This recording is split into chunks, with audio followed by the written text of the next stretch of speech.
शिव पुराण में वर्णित है कि नर और नारायण नाम के दो भाइयों ने भगवान शिव की पार्थिव मूर्ति बनाकर उनकी पूजा एवं ध्यान में लगे रहते थे। इन दोनों भाइयों की भक्तिपूर्ण तपस्या देखकर भगवान प्रसन्न हुए।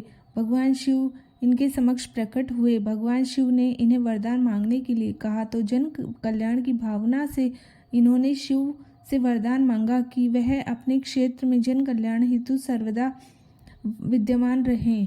इनकी प्रार्थना पर भगवान शंकर ज्योतिर्लिंग के रूप में केदार में प्रकट हुए।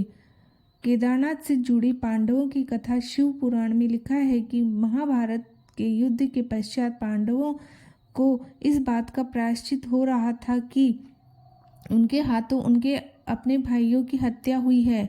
वे इस पाप से मुक्ति पाना चाहते थे।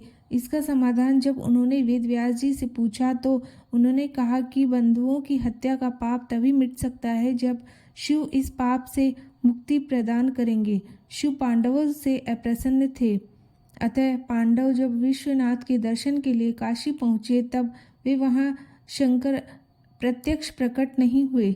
शिव को ढूंढते हुए तब पांचों पांडवों केदारनाथ पहुँचे।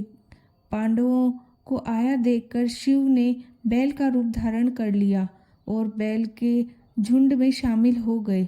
शिव की पहचान करने के लिए भीम एक गुफा के मुख के पास पैर फैलाकर खड़ा हो गया। सभी बैल उसके पांव के नीचे से होकर निकल गए, लेकिन भगवान शिव ने पैरों के नीचे से निकलना स्वीकार नहीं किया। इससे पांडव शिव को पहचान गए। इसके बाद शिव वहाँ भूमि में विलीन होने लगे। तब बैल बने भगवान शंकर को भीम ने पीठ की तरफ से पकड़ लिया। भगवान शंकर पांडवों की भक्ति से एवं दृढ़ निश्चय को देखकर प्रकट हुए तथा उन्हें पाप मुक्ति का वरदान दिया। इस स्थान पर आज भी द्रौपदी के साथ पांचों पांडवों की पूजा होती है।